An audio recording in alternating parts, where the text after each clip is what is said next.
chat because I'm excited about this. I've met with them and talking about what they're going to present in their plan, and I think it's quite applicable to the great work that you guys are doing. Many of you were on the first one and know Dionna and Amanda from that, but just in case there are folks who aren't, were on the first one, Amanda Mitten is a licensed professional counselor with her master's degree in counseling psychology from the University of Central Oklahoma, and she is certified in trauma-focused cognitive behavior therapy, PCIT, parent-child interaction therapy, as well as our CBT model, and she helps coordinate the training for the child trauma services in our group, as well as a master trainer in PSB CBT. And Dionna Weixel is a candidate for licensure, marriage family therapist with a degree in marriage and family therapy from the University of Central Oklahoma. Both of them are just phenomenal. Dionna has just made magic with our connection with our Children's Advocacy Center and really being able to facilitate parents, families being able to be identified and integrated in evidence-based services as quickly as possible. So they have great things to share from their work with Children's Advocacy Center and working with children who've experienced trauma and problematic sexual behavior and how to help engage them in services. So I'm going to be quiet so they can start and turn it over to them. Thank you, guys. Thank you, Jane. Very appreciate it. So yeah, we're going to go ahead and get started. I also have to second everything Jane said about Dionna. As we were prepping for this, it was so fun to hear her talking about how to use and how to apply engagement in the CAC settings, because she's done so much great work with the CAC here in Oklahoma County. So I'm also excited to get to hear Dionna talk a little bit about these things. I'm going to get us started by just obviously acknowledging all of the wonderful work that came before us. I'm sure the folks that have seen us present before have seen this slide numerous times, but we cannot go without thanking everyone before us. We certainly would not be able to be doing this presentation or talking about these things with all of the wonderful people that really did the foundational work for engagement research, but also within the child trauma field and problematic sexual behavior. So thanks to all of those folks. So you're going to hear us talk about this word a lot, a perception. This is going to be kind of a big one and almost, I think, goes hand in hand with this discussion of engagement we're going to be having today. And so we're not only going to be talking about caregiver perception, but also what is our perception going into these settings, into a meeting with a caregiver, into a meeting with a law enforcement individual, somebody, child advocate. What are perceptions? And how are those impacting the information that we're disseminating, how we're treating the people in that environment, and then ultimately also how does that relate to the decisions those people we're communicating with make.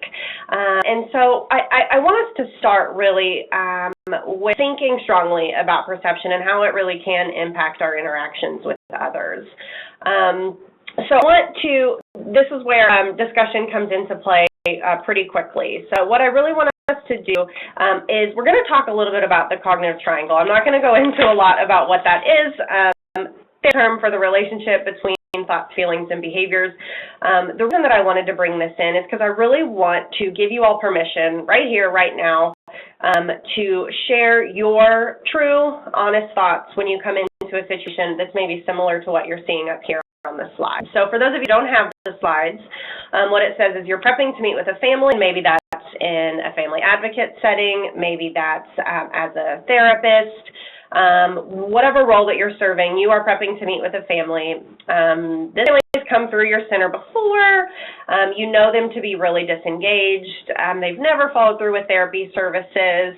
They have also historically not really engaged in anything that professionals have recommended to them.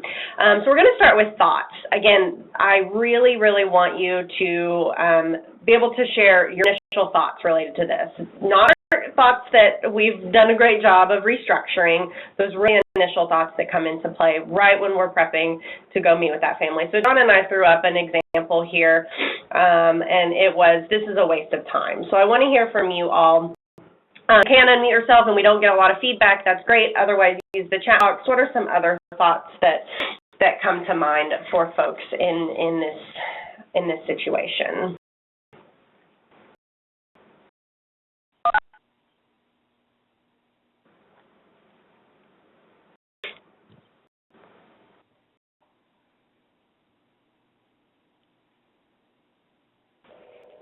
Call on people. What do you hear?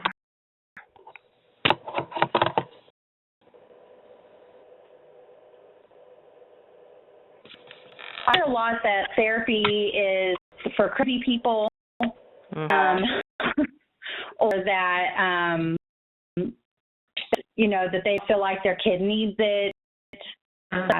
So then when you hear those things and you know that this is a family that's presenting with those kinds of thoughts, what does that do for you? What kinds of thoughts are initially coming to mind?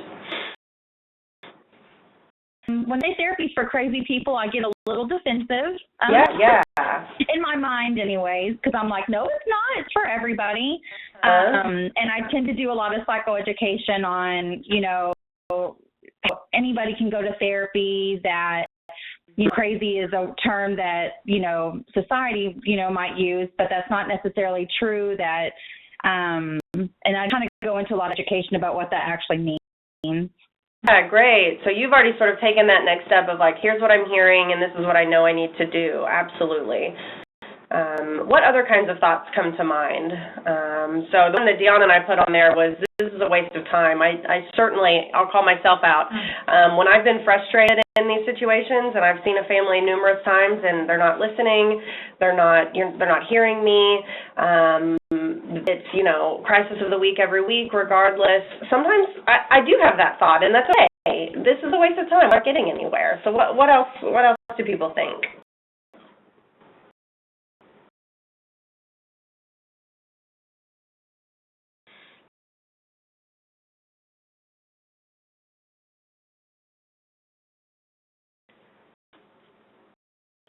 I don't want to help this family if they don't want help.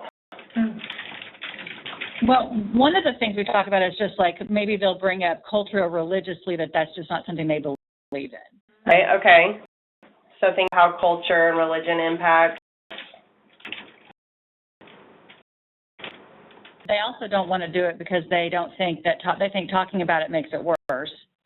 So she seems fine today, so she doesn't need therapy. Sure. That's a lot. Yeah, and then how does that? What do you think what are your true, honest thoughts when they say things like that to you? You have no idea what you're talking about. No idea what you're talking about. Thank you. Yeah. Absolutely. Yeah. I'm excited that you shared that. I know better than you. Better than you. Absolutely. Yeah. I really wanted us to have this honest conversation with each other about it because this is also our perception coming into these. And not that these things are false. These are true, honest thoughts that we're having. And I think there are probably many of us on this call, myself and Dionna included, who are going, oh, yeah, I've been there. I've thought those things. And so let's go on and think then, let's continue the triangle a little bit and think, hold on to these thoughts. These are the ones that we're having related to this family. So then how does that impact our feelings? Just throw out some feelings. What are some feelings that we're going to have about them? Annoyed, totally. What else? Frustrated. Mm-hmm.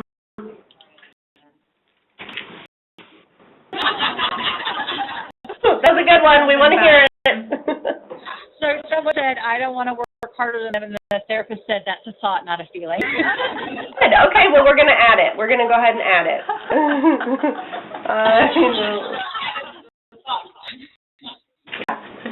Very valid thought. Absolutely. So there's our feeling related to that. Indifferent? Yeah. Maybe apathy. Okay.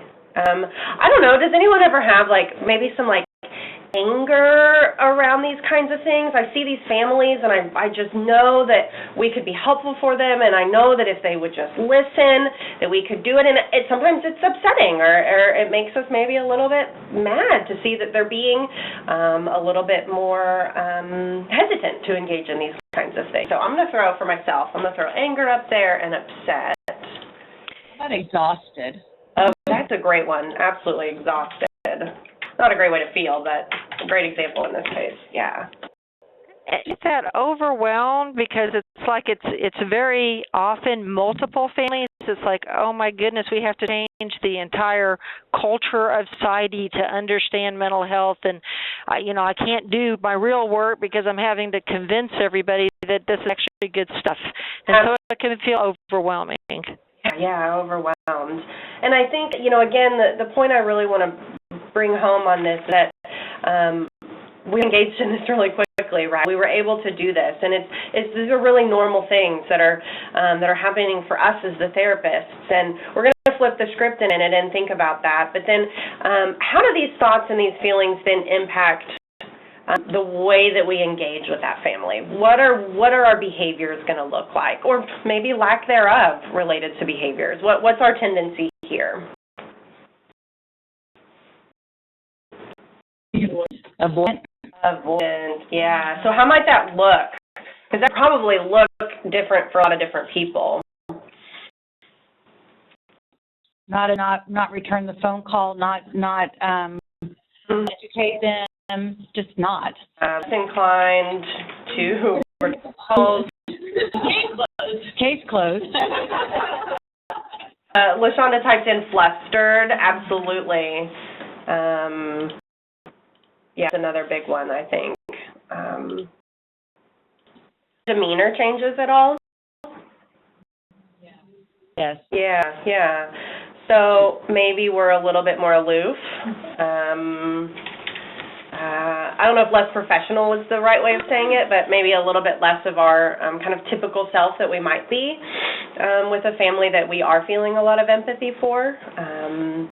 We might look angry with them. Maybe, yeah. We might offensive or harsh or blunt. Oh, I like that. Yeah. So judgmental. Judgmental, is that what I heard? Yeah.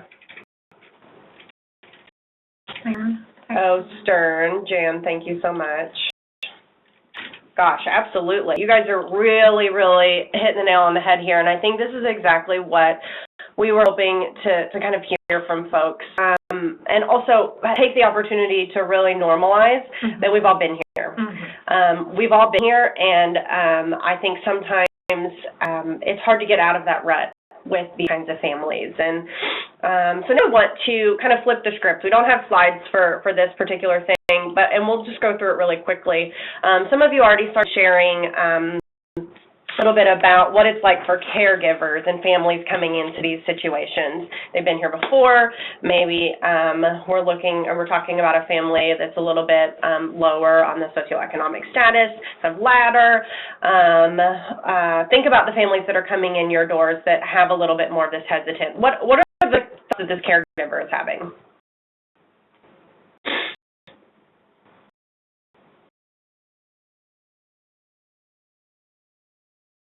Overwhelmed. I feel like you're judging me. Overwhelmed. This therapist is judging me. Yep. Or these professionals, whoever it is that we're talking with, they are judging me. Yep.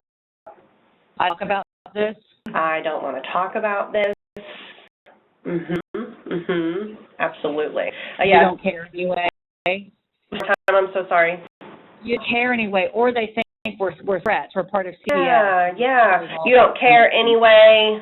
They might see us as threatening individuals. And I think a point that we'll make several times is that also makes a lot of sense for these families, that they would come in with these misconceptions about our roles. Think about what's in the media. Think about what you see in the news a lot. Families get removed from one another. Children get separated. If they have a history of finding success with these kinds of professionals, why are we any different? Right? And I think those things. Why are you any different? How do I know you're not going to take my kid? How do I know that I'm not going to end up in trouble as the caregiver in this situation? I'm being expected to come in and do a lot. and my kid is being expected to do a lot, and I'm seeing a law enforcement officer, and maybe I'm seeing attorneys and detectives, and that's really overwhelming. So yeah, Jan, thank you. She typed in, we carry on to things a little bit. Feeling depressed and overwhelmed. They've got too much on their plates. What kinds of feelings might these caregivers have or demonstrate to us?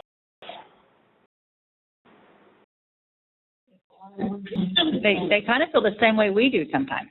You're right, yeah. And isn't that interesting that looking at these, we can really relate that back to our caregivers too. Exhausted, gosh, how many times have we heard that from families? Overwhelmed. Maybe they feel a little bit apathetic about the system. I think that, again, this can really speak to the position that we're all walking into in these kinds of roles, in these kinds of settings. Okay, so now, go ahead.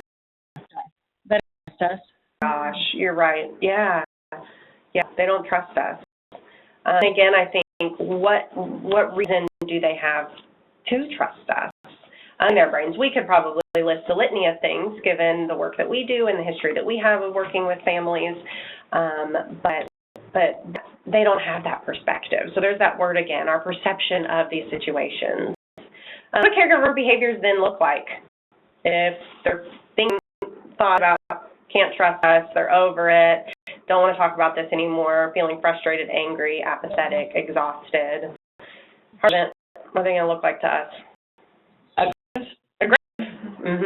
Yeah, we probably all share a story about a family that intake or for an interview or something of that nature, and we were like, whoa, hold back a little bit. Avoidant, Jan says, yeah, again, so similar. Also to how we're potentially... Do what? Interrupt you a lot, like they don't want to hear what you're saying? Sure, a lot of interrupting. I also see they're engaging at all, maybe a really flat affect. So that's kind of distraught and hysterically crying. Yeah, maybe on the other end of that spectrum, just so many tears.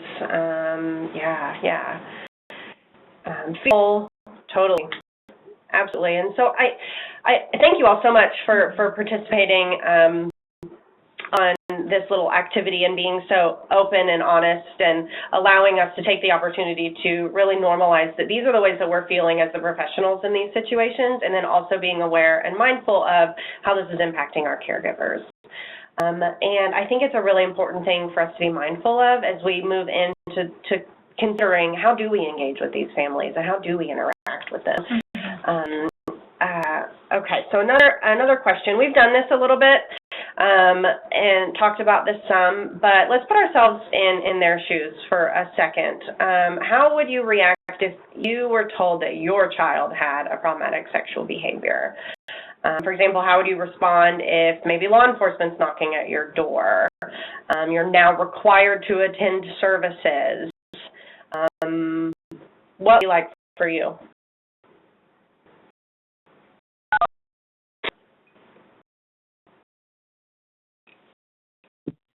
What someone said.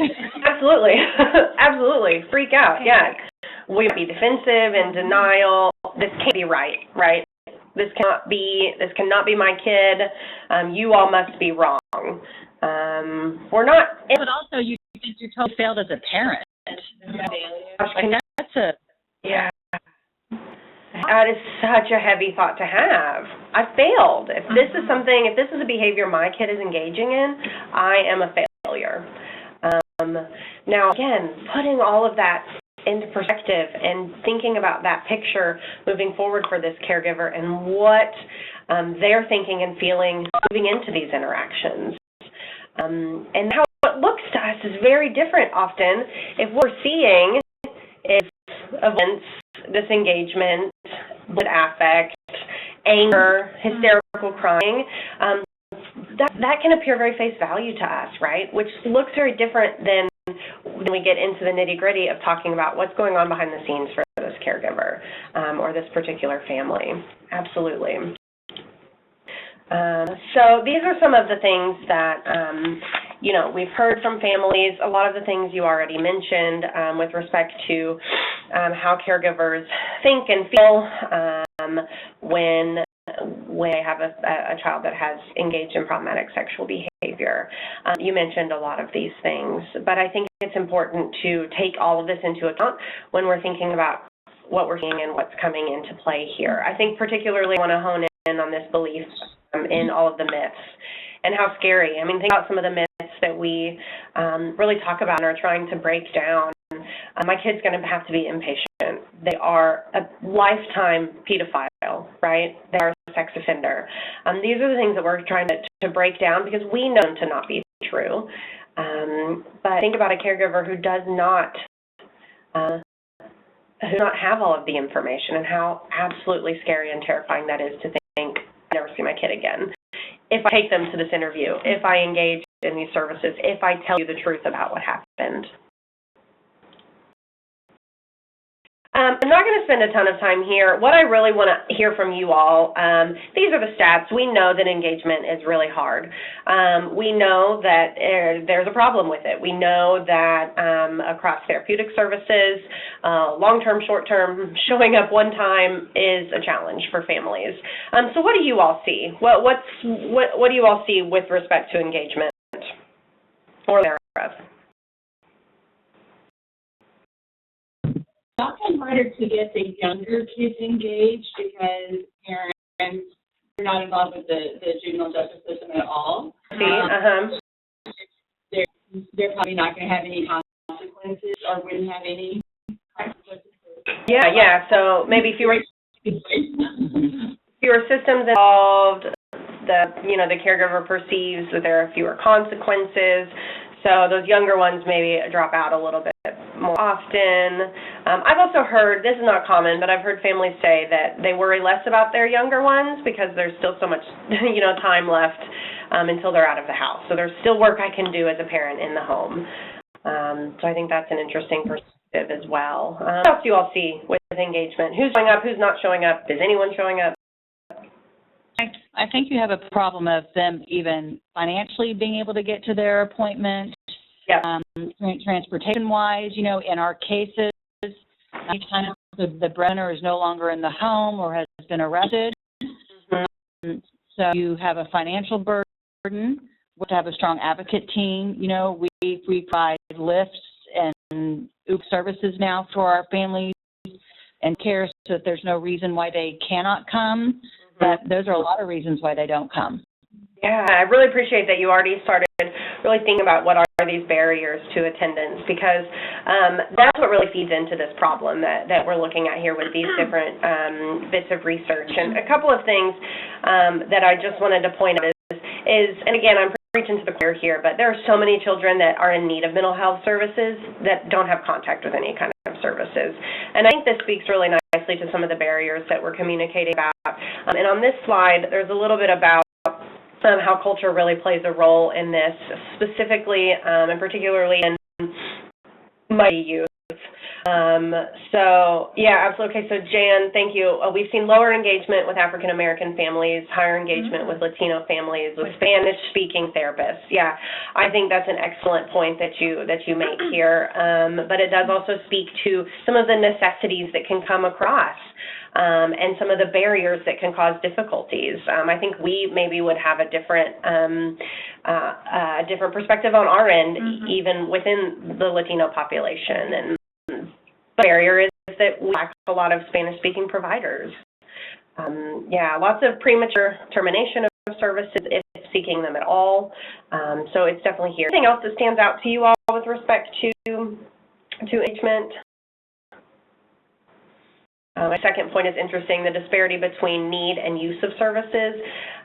In 2004, so it's been a minute, but was found to be highest for minority youth. That's pretty incredible, and it's something that we really have to think about. Treatment. The buy-in of treatment, because I know in Latino. Can I hear you? And I think it's the buy-in and treatment, because in Hispanic and Latino and African American families, we keep it in our families. The family will handle it. And buy-in of treatment of putting your business out there and other people judging you. I really appreciate that, absolutely, and how much that plays a role in this. And I think we'll probably talk about that a lot.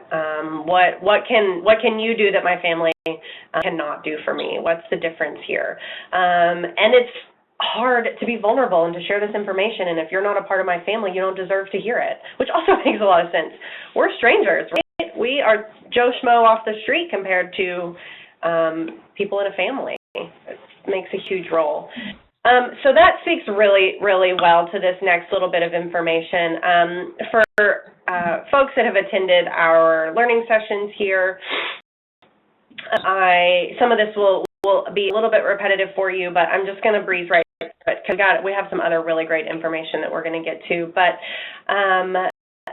there's such a huge importance on the need to clarify what the helping process is for clients. Think about, again, if we think about perception, what do they know about therapy? What do they know about forensic interviews, speaking with law enforcement individuals?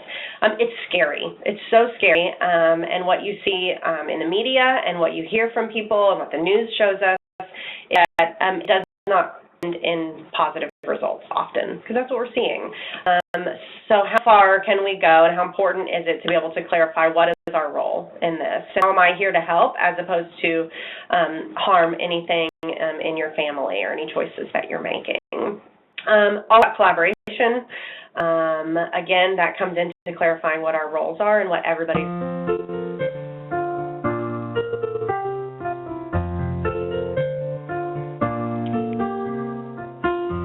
It sounds as though someone has put on hold music by accident, and unfortunately we are not able to hear the presenters. Whoever's the host, if they can mute him, that would be great. Holly, are you the host? I can't tell. It looks like Holly is the host.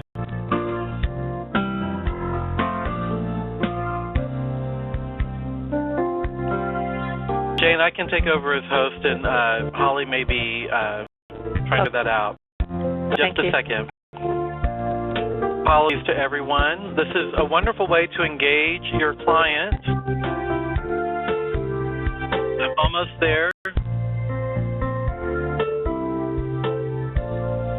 I am now, just have to figure out where it's coming from.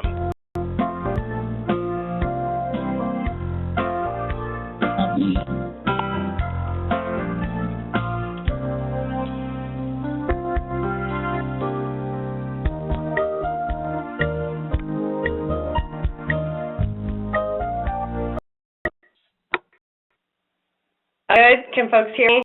Of course, now everybody's muted, so I'll just rely on the chat box if you can or cannot hear. So just throw in a quick comment just to make sure. But anyway, I was just talking real quickly about how do we kind of get the kind of like baseline started for engagement. And what Mary McKay says, and a lot of the research that she has done, is that it starts with, thank you, Jan, you can hear us, yay, is that it starts with a phone call, and here are the things to sort of include within that. And I mentioned clarifying what this process looks like, establishing a collaborative relationship so that it's not a one-down approach. While we are experts in our field and we see these things, we're not the experts on their family. We can also not assume or presume to be the expert on the family's culture that they come from, their history, those kinds of things. So collaboration, allowing families to be heard. Focus on immediate concerns. If I'm forecasting out things that are going to happen way in the future, have the perception that I'm not listening to what the family needs in the here and now. And then we'll talk in a little bit also, in a little bit more depth about the barriers that come across for your families. But it is important to be mindful of those, and I know folks are already really thinking about that. You are probably familiar with Maslow's hierarchy of needs, which just gives levels to needs that people have, starting with the most urgent needs at that bottom level. So we're thinking of things like food, where we're going to sleep tonight, how we're going to transport somewhere, and then moving up. And it really states that people cannot go up to these other levels until the ones have been met. So doesn't it make sense if a family comes in and they're worried about how they're going to get home today, or where they're going to sleep tonight, that they're not able to take our referrals when we're saying, go get this mental health help, go help your child feel better tomorrow, or maybe they're not even seeing external symptoms. Maybe the symptoms are internal. So it is very hard for these families then to understand, well, maybe we can move on to some of these other things when maybe they really cannot. And it also goes to some of those handouts we've provided in the past, where we have said, share with these caregivers these safety plans and the information that we know to work, which is children not sleeping in the same room, or children not having sleepovers and not going to other people's homes. But when you have a caregiver sitting in front of you who depends on childcare or daycare to go to work, or they have 2 bedrooms for 7 people in their home, then how are they supposed to use these safety plans that we're giving them? So really, family advocates and even therapists have this unique role of getting to intervene across these levels. We have so many other systems involved, case managers, law enforcement, who have specific levels that are their job. Specifically, we're talking about really the safety level and maybe even those needs levels where case management is kind of happening.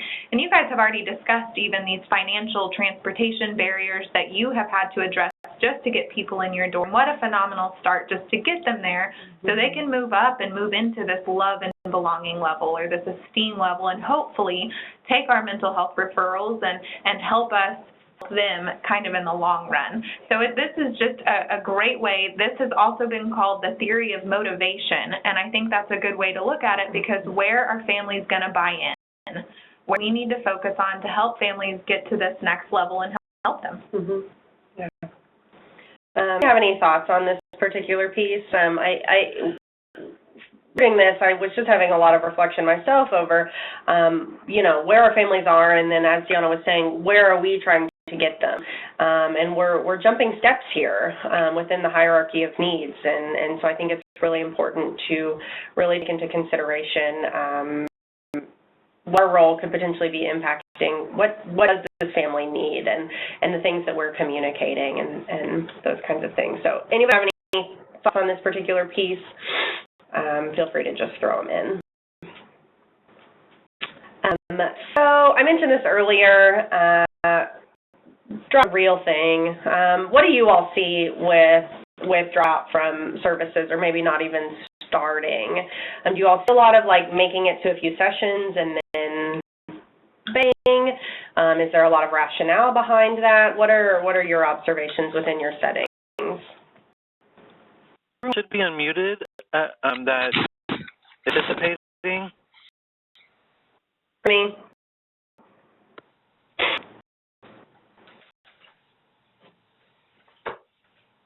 So we have a check to see. We have what I'm trying to say, a performance indicator to look at how many attend at least 10 sessions, and we have about 70% that attend at least 10. So then that's one thing. I have done a lot of data research to kind of look at if there's any that is and stands out about the 30%.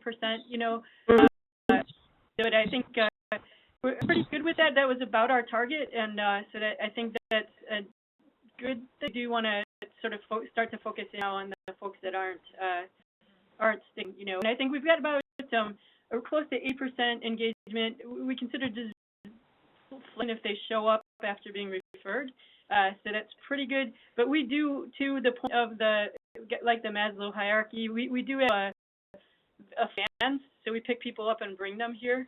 That's amazing. We also have a child life service, so they can bring all the kids. Wow. We also have we have case managers, so we can, if someone is struggling with kind of the basic needs, then we link them to a case manager that will work with them to meet those needs as well. So I think that all helps our engagement and our retention, but we still gosh, no question. 70% is really, really incredible. I think national average is something like 33% of attendance. It's pretty low in the middle health field. So that's really incredible. And I love your points about the hierarchy and how you're working really hard in this bottom level with some of those kind of basic needs such that you can then keep engagement in these upper levels in the work that we're trying to do in the mental health setting. I think that's a really great example of exactly what we're saying. And I'd be interested as your data continues to develop, but how much of each of those pieces are playing into that continued attendance into therapy services. Thank you so much for sharing all of that. It's really lovely, and I think I'm hearing a lot of things that I know we all strive for. We reach for the stars with helping with engagement, and I really appreciate that you all have been able to get there. So some that we know that attribute to it, lower education level, a lot of things you all already talked about, and this will speak to what we're going to talk about in a little bit about barriers. Minority status, perception, here we are again with our kind of word of the day, perception of therapy and the therapeutic relationship. So let's talk about barriers. Maybe if I can get it to click. External barriers first. Before I show the ones that we came up with, I want to hear from you all. What are the external barriers that you've seen in your community? So just as an example, I'll kind of throw one out there. Not able to get childcare for other children. So the things that we think of as being able to have a little bit more control over. So no childcare. What else are you all seeing in your communities?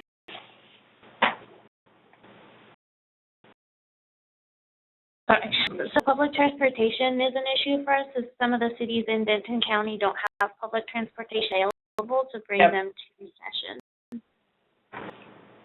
Transportation is huge. What else? Earlier, financial barriers. So whether that's gas money, which also speaks to transportation, maybe cost of services in general. Although I know a lot of the folks that I'm speaking with right now, ourselves included, don't have as much of the financial issue for the services themselves. We don't pay for gas, although we wish we could. But yeah, what else?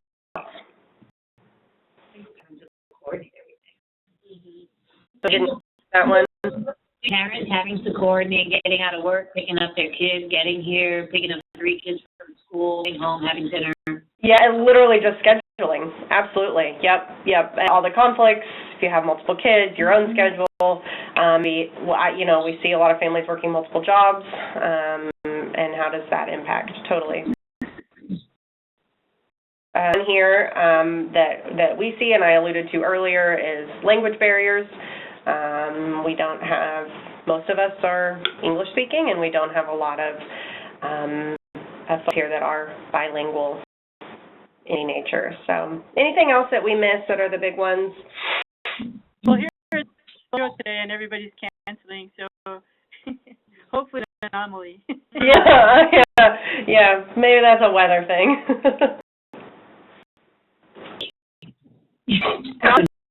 Needs and resources, right? If I don't have a warm way to get transported somewhere, then that's going to fall lower on my priority list. Right. So some of the things to think about with this that we do have a lot of control over is, or maybe not, we have more control over than some of the kind of concrete control over, is timing of services. How do we structure our timing? How do we help families feel supported with missing work or missing school? Are there services in our community that can help with financial support related to gas or transportation? A couple of our programs here are funded through a federal grant that allows for some assistance, but the assistance is kind of like post-hoc, so it's after everything has already happened. So they have to initial cost and then the money that can come back to them, which does create more barriers. But what are the options in your community? Internal, real quickly, and then I'm going to pass the baton over. What are the more internal barriers that you hear from families? We talked about some of these as well.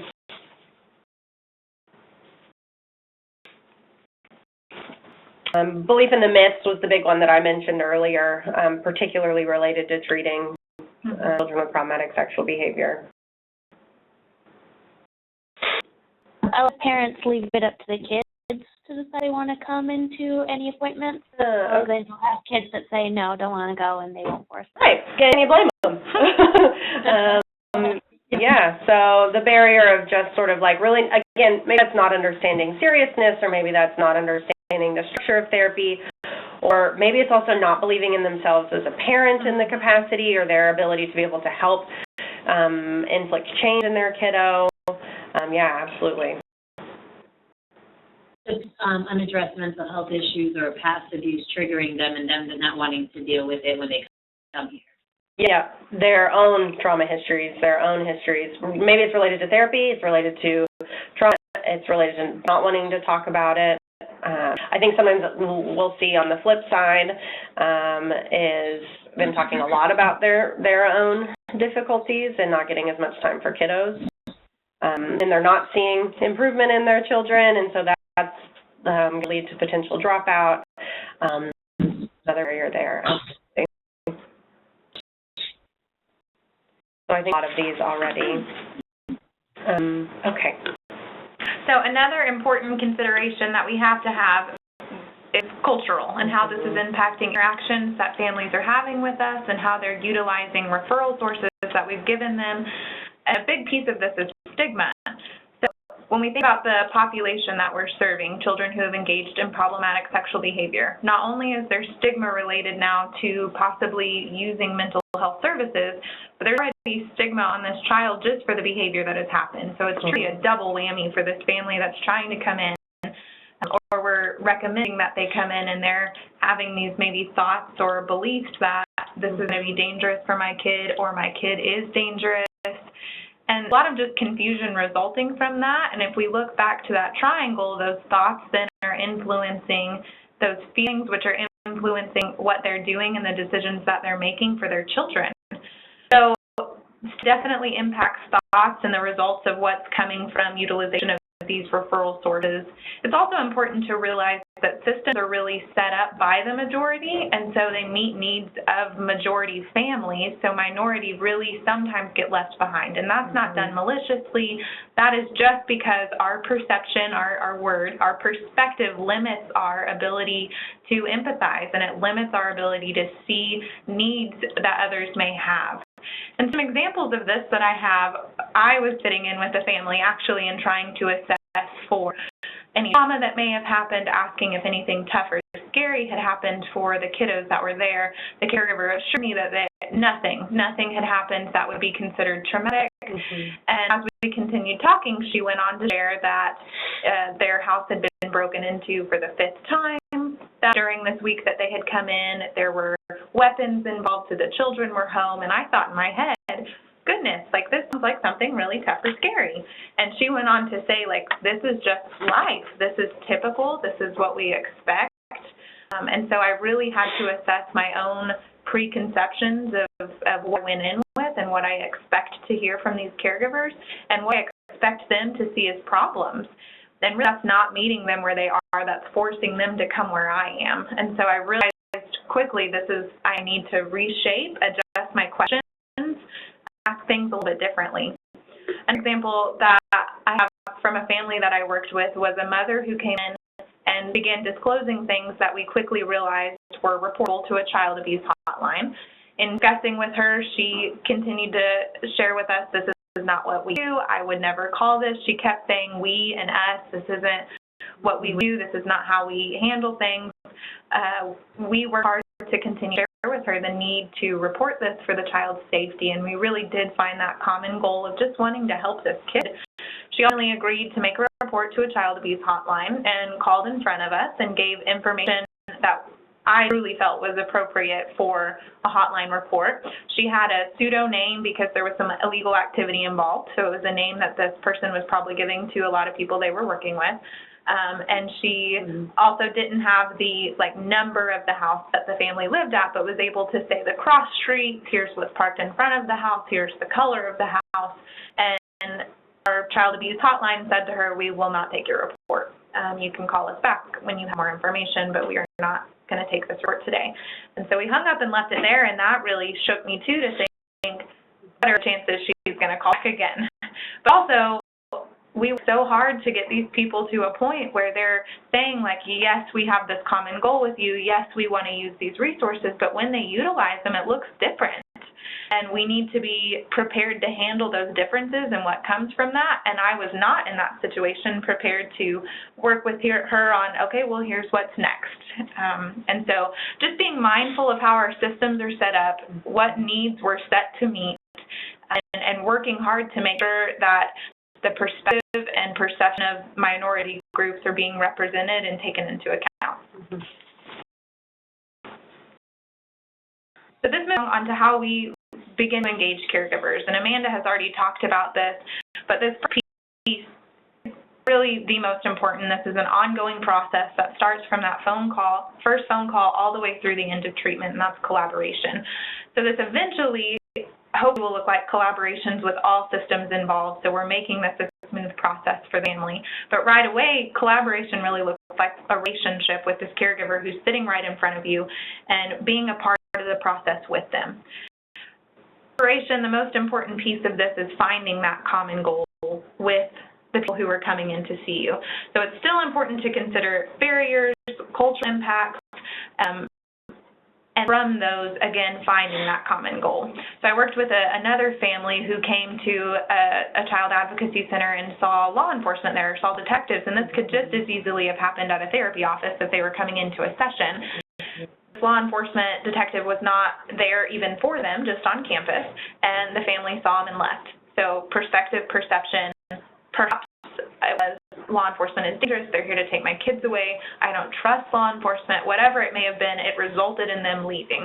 They came in, provided transportation, so they literally walked away from the building and went somewhere else. I have to brag on our child advocacy center, who did amazing at coming up with a plan immediately to meet family where they were. And they literally walked to a store that was nearby that this family went to, sat with them, had a conversation to introduce themselves, separate their role in the process that is to be happening, and with this family to get them back to this place. They found this common goal of safe for your children. And if somebody is coming into us, we can almost assume that goal. We can almost believe you want something for your kid because you're here now. And if you didn't want that, you wouldn't have come and you wouldn't be here. So at least we have that as a goal we know we can try to work towards as here's what we both want for your kid. And so our lovely child advocacy center got there with this family. And I thought it was a beautiful example of collaboration, of literally meeting this family where they were, walking back with them, getting them here to receive information about services that might be helpful, but also just letting them know someone's just here for you. We're not against you. This isn't a fight. We're here to work with you and to do this. Main goal of this is establishing that relationship with that caregiver so that they can have a voice.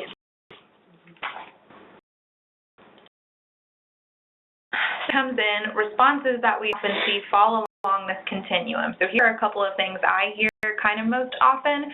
We don't need help, nothing will work, I just need out of my home, or do whatever it takes to help.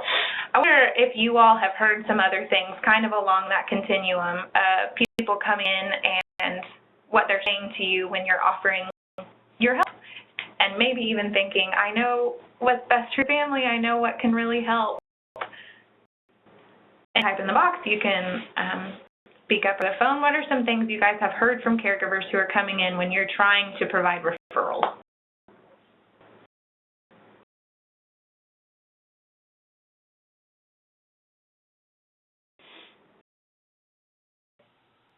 This is a terrific opportunity to pick the brains and be involved in a conversation with people that really know stuff.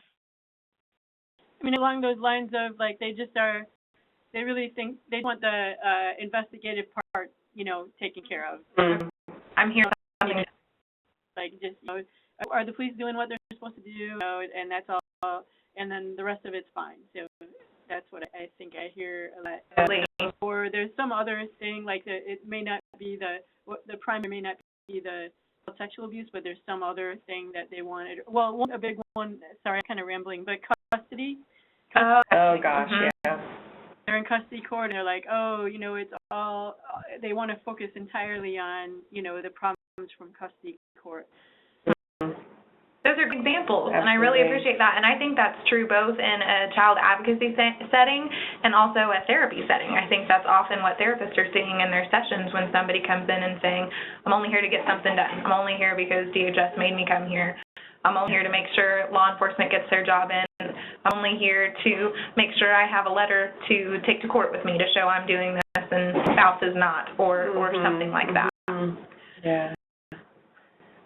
I'd say, just as an example, with respect to treatment, is I'm only here so that maybe my child will disclose more to you, so that we can get the alleged perpetrator in additional or increased charges or something of that nature.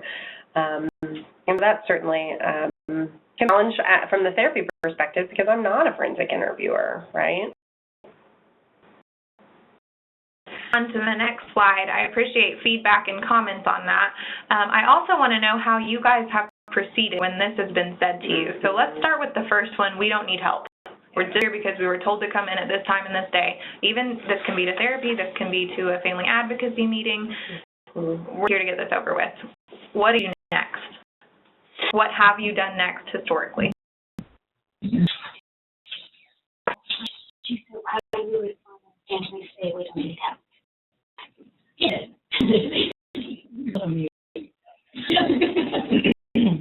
How do y'all respond? Maybe psychoeducation?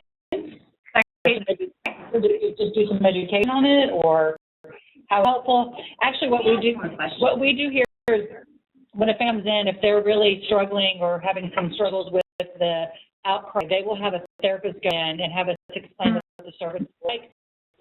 Have a guy in right then. Yep. You need help right then. Just in case, but you go home and tomorrow or a week from now things could change, and here's what those changes could look like, and this is the services we can offer. And if those changes happen, like sometimes they just be acknowledged, like, okay, that's fine. This is completely your choice. But so kind of hooking them into they'll probably see, because we all know what happens. Love that, because I think that response is so empowering. You're telling me you don't need help. Some other people are saying you do, and that probably feels really confusing and overwhelming why they may think that. In the future, if you do need help, like, here are some resources and some ways that we can, but you're the expert on your kid, and I trust you. How empowering that must be for a caregiver to hear versus be here this day and this time. You have no choice. If you don't do this, then we are taking your kid. That's a great example. So let's move on to the nothing will work, I just need him out of my home, call somebody to take him inpatient, I'm not going home with him today. How have you guys proceeded if that is kind of where the family's falling along that continuum?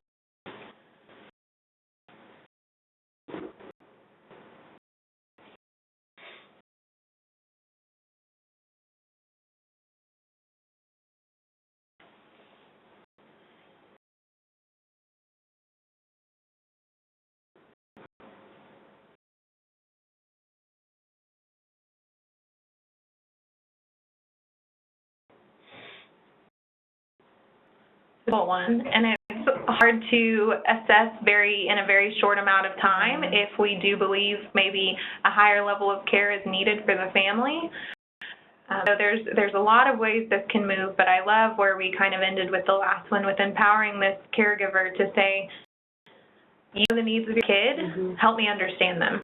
Help me understand, what's happening in your home, what you're seeing every day, and then hopefully ultimately getting to that common goal of we want your kid to be safe. If higher level is that, then that's where we head. But also then we mentioned like providing psychoeducation around like here are some other options.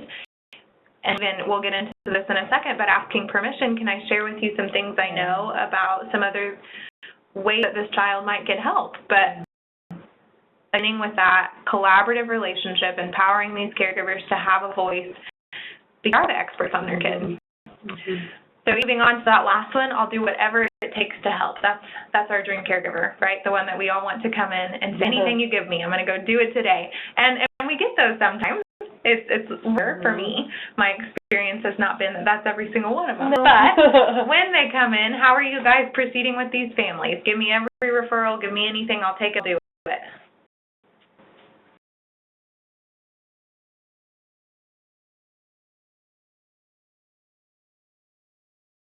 Probably the best thing that you could do really to the caregiver in that moment first is to praise them and tell them, you know, how important it is and that we can really see how supportive and how much they love their kiddo and that we're thankful that they're willing to engage and help.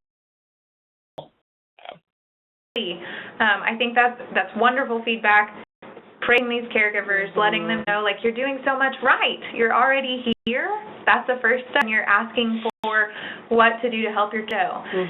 Absolutely. That's going to engage them. You're helping them know we're on the same team.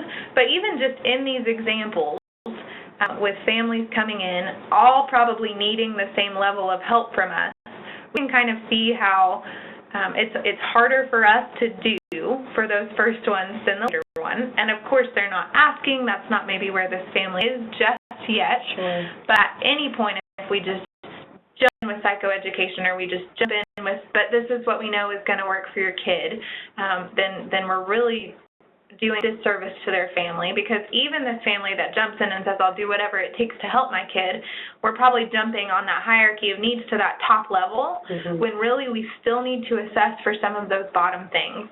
Or at least for myself, I know if someone's coming in and saying that, I almost have this assumption like, oh, you know what's best for your kids and you know that they need help. So here are like these level referrals that maybe you need, and I leave off some of that other stuff, which really is still an important part in this cooperative relationship. So just making sure, again, that we're not skipping stuff, we're not assuming a lot of things, we're doing our best to get to that common goal with these families. So one way to proceed with these families, regardless of where they fall on this continuum, is through some strategies. They're really motivational interviewing strategies, very, very kind of basic things. So some of the ones that we have listed here, that empathy is so key. So walking in their shoes, working to understand them. This is why we started with that triangle. It's so important for you to assess your own thoughts of how you feel about thoughts of what you're thinking about these families, what that's leading you to feel about these families, and then how you're making referrals and treating these families. And making sure we are doing our best to have balanced, helpful thoughts that can help us make appropriate referrals and assistance to these families. It's also important to engage in those reflections. You guys have already pointed out reframing, praising, doing these great things for these caregivers to help them know we're hearing you. I often hear it's a goal of at least child advocacy centers, and even when children are coming into therapy, that it's a goal for us to have the child get to tell their story. And we'll talk more about this in a second, but it's also so important that we're allowing caregivers to have their space to do the same. So another thing that is important and helpful in gaining information, but also getting to that common goal, are these evocative questions. So asking questions that don't feel judgmental, they don't feel like, gosh, you're still against me and you're just trying to get more information, but really working with the caregivers on what do you see as your need, and what is your motivation to meet that need. Because if we identify the need and we just move from there, the caregiver may have no motivation to proceed in fulfilling that and to meeting that need. So we really need to get there. So we came up with some evocative questions that maybe are just helpful for your back pocket to have when you're in a caregiver session, talking with someone, and we'd love to hear feedback on any that you come up with while we're talking about these as well. Some of the ones we came up with, caregivers that I've sat in with and have had conversations with who have said, I just need help. I don't need your help. I've asked before, tell me what these other people are worried about. Tell me why they brought you in. And see if they can at least get to a point, well, you know, I know their job safety, wherever we get with them, it may be helpful to say, tell me why other people are worried. Tell me why you think these people think you need to be here. Also for these families who say, I just don't need help, ask them, it sounds like maybe you're doing a lot of things right with your family. What are the advantages of keeping things just like they are? And then on the flip side of that, maybe even asking, are there any reasons to make a change? What would be some reasons to change anything? If a family coming in saying maybe we need help or they're falling anywhere on that continuum, another great question to ask, if nothing changes, what might happen? If we look a year ahead and things are exactly like they are today, where will your family be? Goal is to help gather that need from that caregiver, gather their goal for their family, and then proceed from there. Another question I just like to pull up at different times, if you could make this change immediately by magic, how might things be easier? So asking them if something were to change today and that just happened automatically, what would life look like then? And using the information they're giving you there to look at that hierarchy of needs, look at where you can intervene and be most helpful. Really, once you're on that hierarchy, impacts the type of questions you're asking. Earlier, but it's so important for us to consider the voice that caregivers need to have. Again, I mentioned I walk into our lovely advocacy centers with these wonderful people who really empower these children and do a wonderful job. Yeah. And even as a therapist, I am guilty sometimes of working in and really just giving that child the space. And caregiver, wait on us so your child can have the space to do this. But we all know through our research, through our work, that give a child space and even tools to change does not lead to change. Right. That we need these caregivers to be on board. We need these caregivers to have these tools so the family can change, so then the child has the opportunity to change. So it's important to use those skills that we just talked about, the empathy, reflections, evocative questions, to give the caregiver a voice. It's not enough just for the child to have a voice, and we know that's not what's going to change. So I have on the screen the Chinese character for listen. This is from a lovely motivational interviewing training that I've been at, but I love that it encompasses not only you hearing what the caregiver says, but your eyes are a part of it, your undivided attention, and your heart. You're being present with this caregiver. You're giving the family a voice to reach this common goal so that change can even be achieved. So let's some of these things that we've been kind of talking about. The next couple of slides are just some common things that I hear from caregivers when I'm working with them, whether it's at our child advocacy center or if it's in a therapy session. So let's just use some of the skills that we've learned from, or that you guys already have so many of these skills. So talk to me about how you would respond. Again, if you hear a caregiver say, I don't know how this happened, I just can't believe we're here. I have up here listed just some general reflections, but I wonder what kind of reflection you would offer if that's what you were hearing.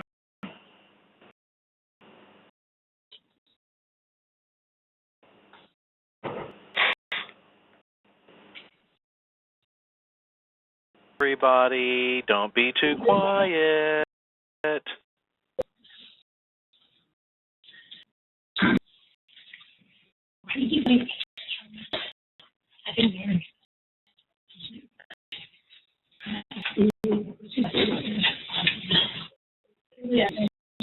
I think that's you we can hear. Speak up. Let's hear what you're Do not be shy or I will drive down I-35 to come get you.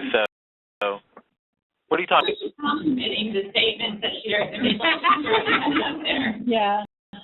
You know, one of the things that I do, and this isn't necessarily with this model, but you understand that what happens to the day that they come in is the worst day of their life. And understand that this abuse, because it's people that we know and trust in our lives, could happen to any of us, including me. And I've been doing this for 25 years. Right. Trying to get them to understand that this is, you know, like I imagine that you would ever put someone in your life that you thought was going to do something like this, and no one's thinking those things about you. Like this is a really amazingly stressful day for you. But this I say I've been doing this for 25 years, and it could happen to my own children. Mm-hmm. Yeah. So really relating to them. Mm-hmm. I find that we have the entries for the kiddos that graduated from counseling here, and I find out as they walk in, you know, you have entries on the wall, all the little handprints. Yeah. And they're same. These are all the kiddos that have been in these same shoes that graduated from counseling here, and all the families that have walked through these doors that is the same seat that you're sitting in. And all of a sudden, wow, this happens so much. This happens to so many people. Like, I'm not alone. It's not just me. normalize, and in normalizing, really hopefully kind of shaping some of those thoughts that kid might have. Like, I'm weird because this happened to me. I'm the only one that this happened to. You're helping them see this has happened to a lot of people, and there's... Yeah, I think in doing those things, one of my favorite things about this work that we get to do, and when we do get to show this to families and sort of help them feel validated and realizing a lot of what you all are talking about, it's just almost this weight that you see lifted off of their shoulders when just hear that they're not alone in this situation, and that they're not the only ones that have gone through this. And so I really, really, really like that you all point that particular piece out. Some often say to caregivers that come in, I can't guarantee this, but I often say, like, hopefully the hardest things your kid will have to go through are behind them now. Yeah. And you guys together. So my hope in kind of looking at this one and the next couple was just that we can see some basic results and how we get to common goal again. So the next feedback I get sometimes from caregivers, this is just who the child is. I don't ever think this will change. So just general reflections can be you're feeling hopeless. This is hard for your family to go through. It's hard for you to imagine what might cause your child to change, or if there's anything that can lead to change for your child. That last reflection, it sounds like you believe your child's made a lot of mistakes and you're still here with him. That is really impactful because it gets you to that common goal of you want something for your kid, and then we want to be a part of this for you. We want to help that process move forward. Yeah. I've heard, I've been through a lot. My kids have not been through half the things that I've had to go through, and because of that, we, again, maybe don't need help. The general reflections, you've had a difficult life. You've worked hard to give your kids better than you had, but that last one, again, you've been through a lot, and you work hard every day to make sure your kids get better. So, again, acknowledging, empowering this caregiver to say, you are doing so much to make sure your kids are well, and because you are so invested in your children, it's okay if we talk about other things maybe you can do for them. So family advocates and therapists with these families, we've talked about your collaboration and building this really good relationship with them, because we know that families are deciding within that first session really right away and within a short amount of time deciding if service is even going to be a fit for them. So it puts a lot of responsibility on you, but I know we work with such wonderful people who have this great information that we help them see in this short amount of time that what is different. We get to be in this with you. We're separate from other systems you're involved with, and we want to empower you and give you this voice.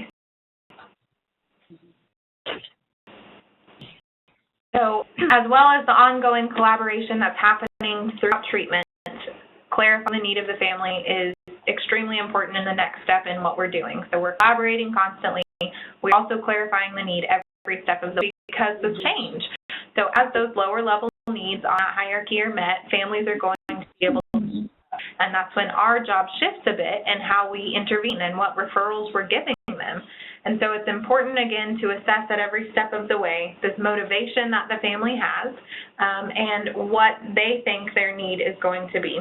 Often it's easy for us to want to just jump in with psychoeducation because we know the need of your child, but we really increase when we give education without any permission from the caregiver. And so every step of the way, making sure them to say yes or no, here's where we need to go next. Again, you're the expert, I'm here to support. And talking about support, a way that we're going to increase invest in how well they're using these referral sources is by being in on the support that they already have. So specifically, I have noticed that at our child advocacy center and even at appointments I've had, that when I work with minority groups, they are bringing other family members in. They have another person that's with them. Whatever the reason that is, they're there. And so I have had appointments that I've attended, one recently that was at our child advocacy center where I was called over a little bit late to meet with a caregiver. I went in and began speaking to her. Noticed that someone was sitting out in the lobby. It was the only other person, only family there at the time. And I began asking her questions about family. She was talking a lot about her mom this and her mom that as a wonderful support. And I said, your mom sounds so amazing. I wonder who this is that you brought with you. And she said, that's my mom, and that's the glue of our family. And I said, okay, we need to go get the glue. We give you all this stuff and expect you to. It sounds like you have great support to help you with that. And so we literally walked out, got her caregiver, walked her back in, and I thought it was such a good picture and so wonderful that she used that word because it was such a good reminder to me. Don't forget the glue. Look for that for your families, and whatever it is, bring it in and have them help. The way that we increase investment is just by giving these caregiver concrete steps, and in a way that is empowering them. You can do these things. We trust you to do these things. We know that you can. Some of that falls within those handouts that we've given you. We have a couple attached, not that we're going to go through because you already have these, but just running through some of these, but also remembering that every piece of it may not fit the family that you have. So a couple that we have on there, that recommendation for supervision, you have to remember if your caregiver's on that lower level of needs and they have 2 bedrooms for 7 kids, then we can't say your kids can't sleep in the same room. And we can't say maybe you can't use childcare this week because your kid can't go anywhere else. So we really have to be mindful of where we're intervening.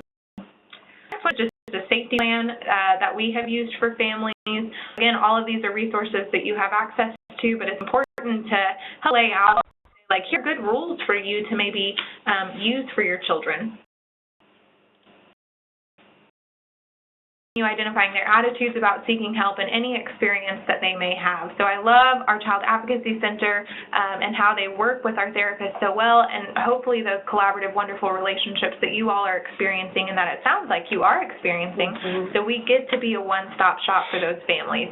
So we take out a lot of extra work, and in that sense are meeting a need, especially on that hierarchy. We're not saying go to this other place and do this, or you can get a referral if you call these 10 different numbers, but instead we are that person for them. And so Child Advocacy Center family advocates take advantage of the therapists that you have relationships with, and therapists take advantage of the Child Advocacy Centers that you're a part of. If you are able to go over there and meet families, I will tell you it has been wonderful to have a face there for me to meet these families and them to be here for the first time. Potentially, we had a family recently that was a part of our group, and they walked in, they knew someone, they saw someone. It wasn't a sea full of people they didn't know, and they walked straight to me. They felt comfortable to come in to be here.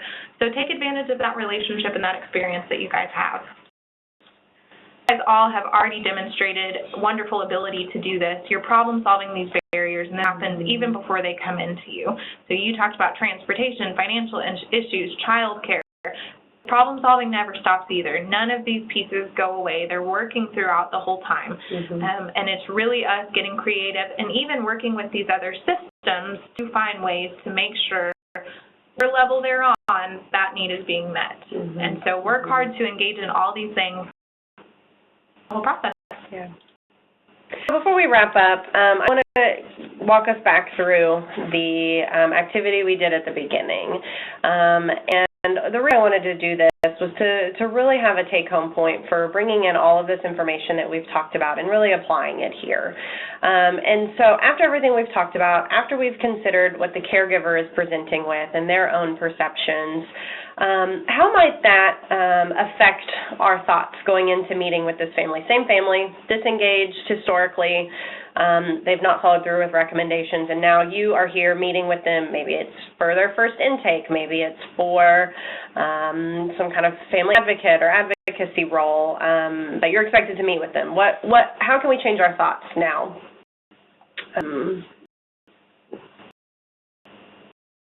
No exception.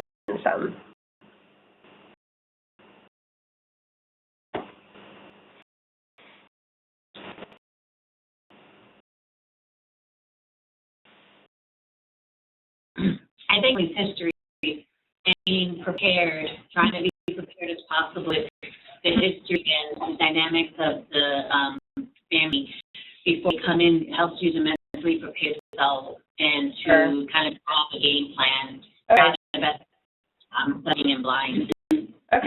So I'm prepared and better equipped to assist this family with a complicated history.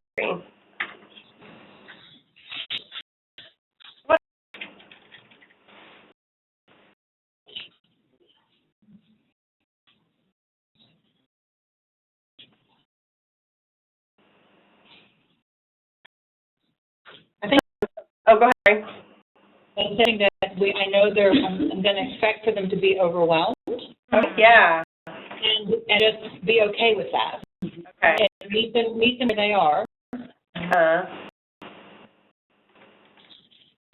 And understand that we the process, and we can, get them some buy or do those tools to get them feeling more comfortable and more engaged. Yeah, I love that. This will be a process, but I have the tools that can be used to keep them engaged. That's great. Absolutely. And how is that going to impact our feelings? Thoughts are now different because we've utilized these great tools and we've learned about these great tools, and we're taking into account the caregiver's history or the family's history. What are our feelings like now?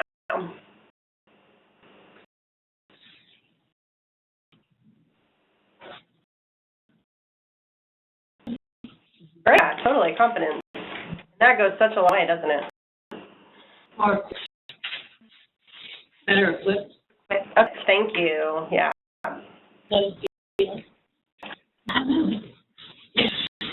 Maybe more empathy. Okay, yeah, increased empathy. And if we think about our first that we were doing, apathy was a big one that came up for everybody. We've totally flipped the script on this one, which is really great.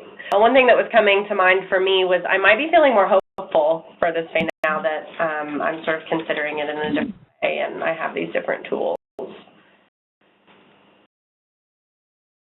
What else? Anger or frustration. We'll be calmer or feel calmer, which is the confident in, because we're just gonna have a level of expectations of this thing could come in from all sorts of directions, and we're gonna be able to manage no matter what. Yeah, I love that. Yeah, absolutely. So more calm. I think it would be fair. I don't know, what do you all think? Would it be fair to still have a level of frustration, or maybe I'm frustrated that this family has to be back here and that we're in this position again, but also knowing I am better equipped and I know about this family's history and I know what I can do to help. So I do think there's a balance there. How are we going to present to this family behaviorally? What are we going to now look like when we're speaking with them or meeting with them? Genuine. Oh, I love that word. Absolutely. It's not be this faking nice kind of thing, right? We're not going to be feeling like I'm pulling out everything in me to be this exuberantly nice person. It's going to be a genuine kindness and caring care for them. I was wrong. Genuine. Well, you guys know. What else? What other kinds of behaviors?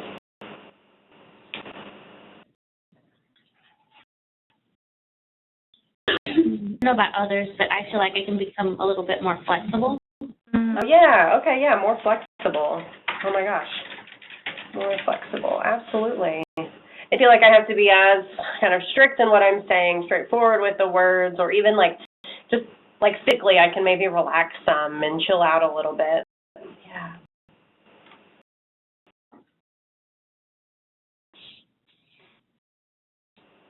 What's coming to mind for me is that I'm just probably going to be more kind, and I am more likely to want to get to know this family and engage with them on other levels that don't just have to do with, helping their family or being here in the here and now for what their needs are right now. So, yeah, absolutely. I think it's pretty incredible to see sort of, and again, still normalizing what we talked about at the beginning. Of course, we're going to have those thoughts. That's still going to happen. We're not saying that, now that we've done these things, you'll never think those things again. Never. We're humans too, right?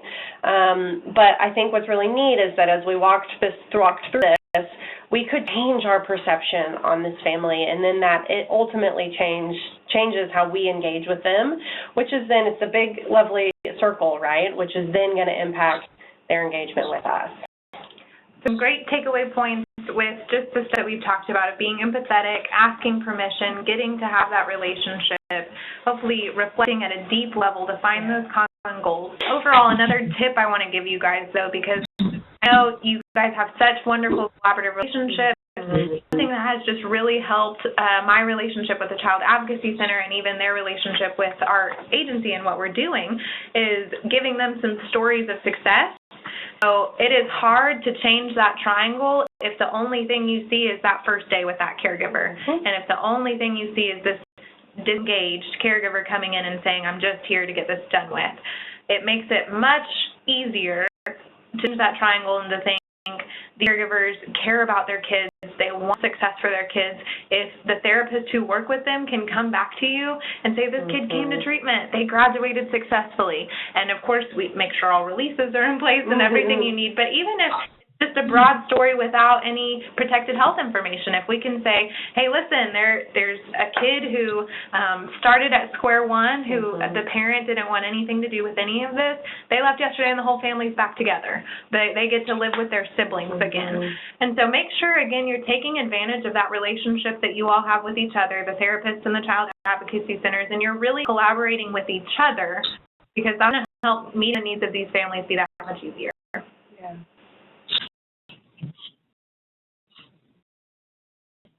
Well, that concludes our engagement discussion. I realize we only left a couple of minutes. Jane was right, that we really packed this full of information.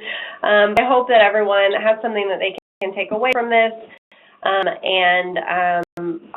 Luckily, our relationship doesn't end with all of your teams. We're still here. So please, please, please don't hesitate to reach out to us with any questions. And Dionna and I will hang for a couple of minutes if people don't need to skedaddle super quickly.